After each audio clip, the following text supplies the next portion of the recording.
Hello friends, this is Abhas. Welcome back to our channel Unit Square.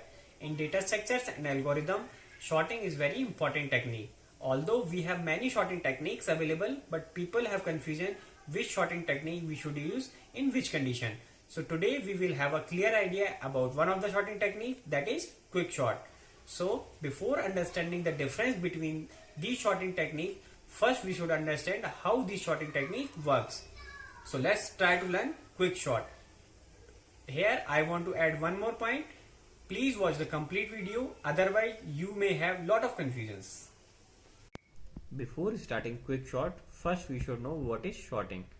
Arrangement of element either in ascending order like 10, 20, 30 or in descending order like 30, 20, 10 is called sorting. There are various sorting techniques available and now we will see quick sort. So it is the application of divide and conquer. In last video we have learned how divide and conquer technique works. So it is most practically used sorting algorithm. It is in place and it is not stable. What is in place and what is not stable we will see later. So quick sort internally uses partition algorithm. So first we will learn what is partition algorithm, how partition algorithm works with the help of one example. So this is the partition algorithm. Here in the input we are taking array A which contain P to Q element. P is the starting index of the array and Q is the last index of the array. After that we are selecting the pivot element. Pivot element is the element which will be at its correct place after one iteration. So we are selecting first element as the pivot element and we are storing it in X. After that we are taking one variable I which will be at first place of the array.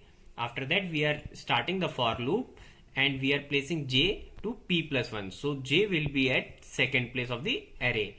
Now if you see, we are checking if the a of j is less than or equal to x, we will have to increment I to I plus 1 and we have to make one swap to a of I to a of j.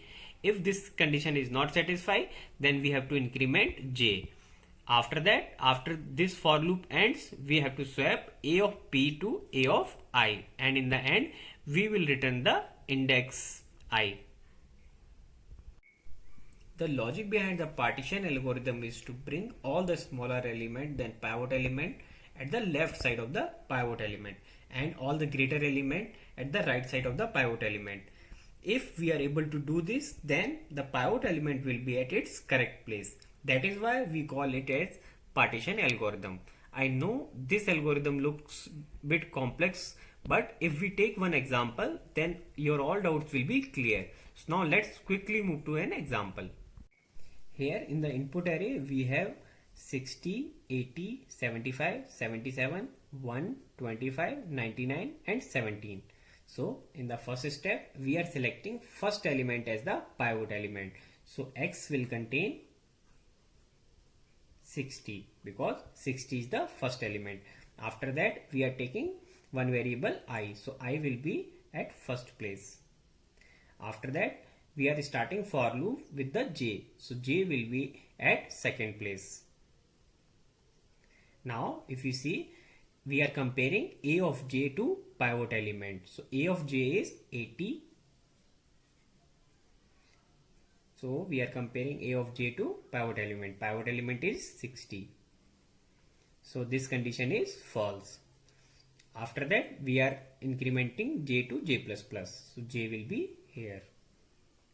Now again we will check a of j is less than equal to x or not. So a of j is 75. Now again this condition is false. So we will increment j plus plus. So j will be here. Now again 77 is not less than to 60. So condition is false.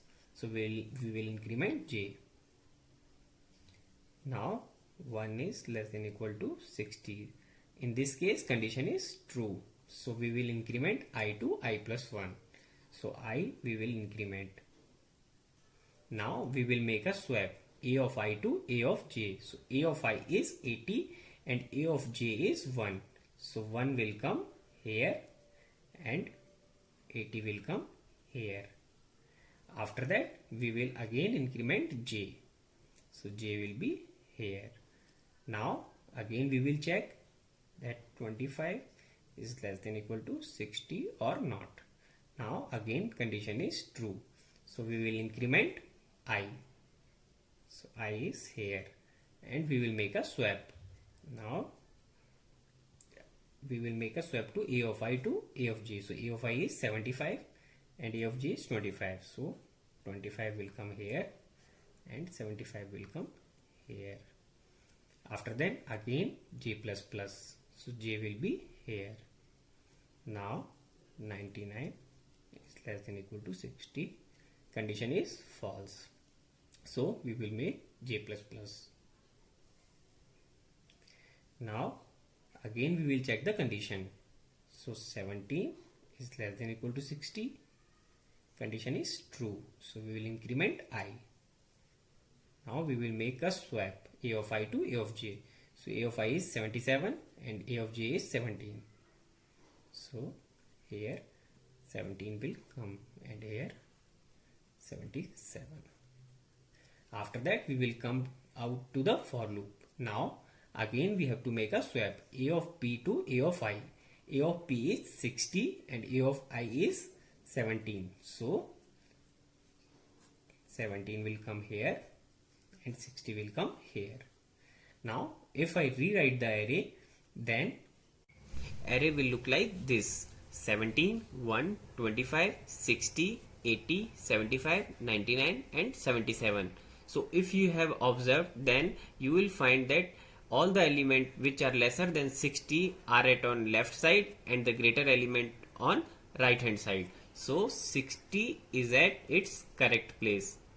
Now in the similar fashion we can apply partition algorithm on the left hand side and on right hand side. After few iteration you will get the sorted array. Now we can move forward to quicksort. Now let's see quicksort algorithm. So here we are taking array A which contains p to q element. So p is the starting index of the array and q is the last index of the array. So we are iterating this till the value of p is less than q. First we are calling the partition algorithm on array A. So it will return the index of the pivot element and place the pivot element to its correct place. After that we will call the quicksort on the left subarray and we will call the quicksort on the right subarray. So in this manner we will sort the array. Quicksort gives best case time complexity when the array is not at all sorted. So the best case time complexity is omega of n log n. If the array is sorted or almost sorted either in ascending order or in descending order, then the time complexity of quicksort is order of n square, and in the average case time complexity is order of n log n. If you want to know more about how we can calculate the time complexity, then we can make a separate video for that.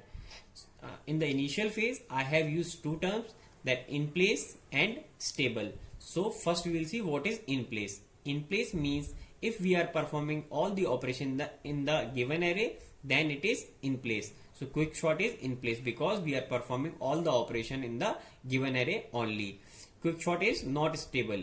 Stable means if there are repeated elements, then there is a chance that the repeated elements order can change. So in the quicksort it is possible to change the order of the repeated elements. So quicksort is not stable. So till now we have seen the pseudocode of the quicksort. Now we will see how we can write a running code in Java. You can implement quicksort algorithm in any language. Here I have implemented quicksort in Java language. So let's take a look. Here in the main method I have declared the same array as I have taken in the example. After that I am calling the quicksort method. Here I am calling quicksort from 0 to length minus 1. After that here we will come to the quicksort method. Here I am using the condition if high is greater than low, then we should call the partition method. So the control will come in the partition method. In the partition method, after complete one iteration we will get the index of the pivot element and the pivot element will be at its correct place, and we will get the index of the pivot element.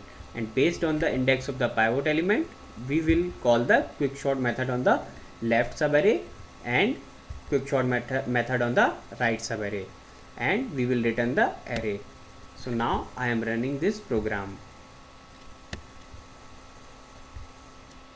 So here you can see the output is sorted. So this is the way to implement quicksort in the Java language. Thanks for watching the video. In the next video, we will see how to calculate the time complexity of quicksort, and we will solve few interesting problems based on the quicksort which are asked in many interviews and in various exams. If you like the video, then please like, comment and share with your friends, and subscribe to our channel Unit Square.